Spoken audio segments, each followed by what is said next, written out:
ஆற்றுக்கால் பகவதியம்மனோட வரலாறை பற்றி இந்த பதிவில் பார்ப்போம்.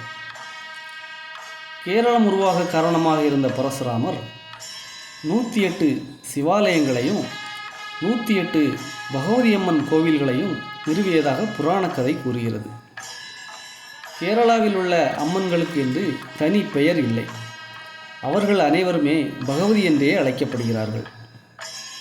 கேரளாவில் பகவதியம்மன் கோவில்கள் அநேகம் இருக்கின்றன. இருப்பினும் அனைத்து பகவதியம்மன் கோவில்களுக்கும் இல்லாத சிறப்பு இந்த ஆற்றுக்கால் பகவதியம்மனுக்கு உண்டு. சிலப்பதிகாரம் எழுதிய இளங்கோவடிகள் காலத்தில் இந்த கோயில் கட்டப்பட்டதாக கூறப்படுகிறது.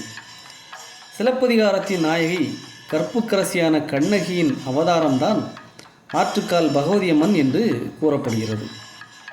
தன் கணவன் கள்வன் அல்ல என்பதை மதுரை பாண்டிய மன்னனிடம் நிரூபணம் செய்துவிட்டு மதுரையை தீக்கிரையாக்கினாள் கண்ணகி. பின்னர் அங்கிருந்து கன்னியாகுமரி வழியாக கேரள மாநிலத்தின் கொடுங்கல்லூர் என்ற இடத்திற்கு செல்லும் வழியில் ஆற்றுக்கால் என்ற இடத்தில் இளைப்பாறினார் என்றும் அதன் நினைவாகவே ஆற்றுக்கால் பகவதியம்மன் கோவில் திகழ்கிறது என்றும் கூறுகிறார்கள்.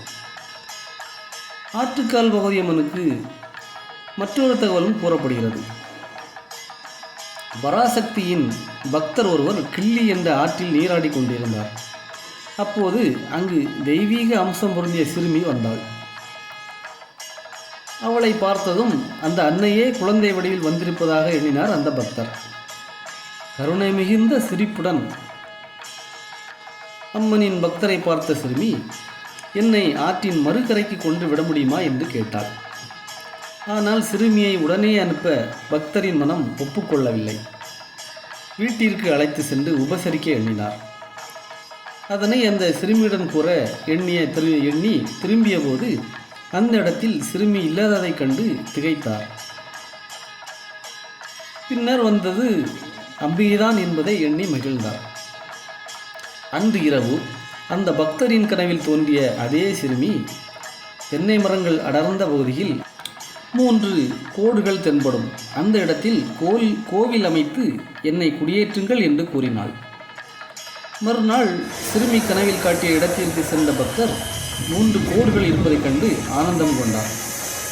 அங்கு சிறிய கோவிலை கட்டி அம்மனை வழிபட்டார். நாளடைவில் இந்த கோவிலே ஆற்றுக்கால் பகவதியம்மன் கோவிலாக எழுச்சியுற்றது என்கிறது கோயில் வரலாறு.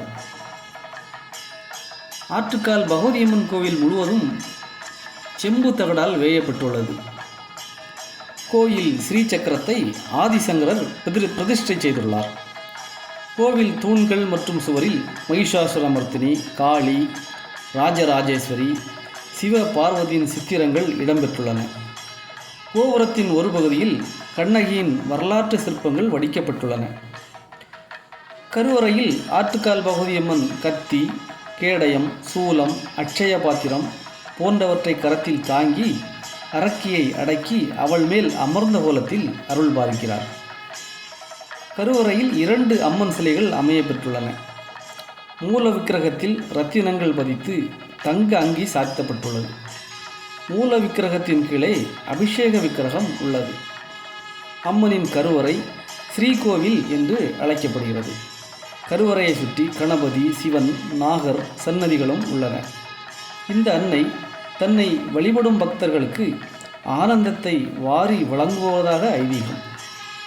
அம்மை நோய், கண் திருஷ்டியால் பாதிக்கப்பட்டவர்கள், மன அமைதி இல்லாதவர்கள், எதிரி தொந்தரவு உள்ளவர்கள், வழக்குகளில் சிக்கி தவிப்பவர்கள் இந்த ஆலயம் வந்து வழிபட்டால் நல்ல பலன் கிடைக்கும்.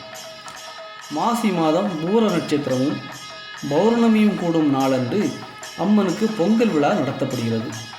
விழாவின் போது திருவனந்தபுரமே புகைமூட்டமாக காட்சியளிக்கும்.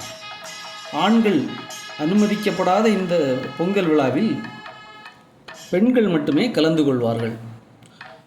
பொங்கல் வைக்கும் பெண்களுக்கு இடையே பகவதியம்மனும் ஒரு பெண் வடிவில் பொங்கல் வைப்பதாக இன்றளவும் பக்தர்களால் நம்பப்படுகிறது.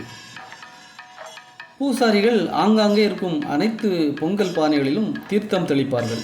அப்போது வானத்தில் இருந்து ஹெலிகாப்டர் மூலமாக பூ தூவப்படும். இந்த நிகழ்ச்சியின் போது கோயில் உள்ளேயும் பகவதிக்கு பொங்கலிடப்படுகிறது. இந்த அடுப்பிற்கு பண்டார அடுப்பு என்று பெயர். கருவறையில் உள்ள விளக்கில் இருந்து தீ எடுத்து வந்து பண்டார அடுப்பை பற்ற வைக்கிறார்கள். இந்த அடுப்பில் செய்யப்பட்ட பொங்கலில் அம்மனுக்கு நிவேதனம் செய்யப்படுகிறது. திருவனந்தபுரம் பத்மநாபசாமி கோவிலுக்கு 3 கிலோமீட்டர் தொலைவில் தான் இந்த கோயில் அமைந்துள்ளது. இவ்வளவு சிறப்பு வாய்ந்த இந்த திருக்கோயிலை நாமும் சென்று வழிபடுவோம். பகவதி அருள் பெறுவோம்.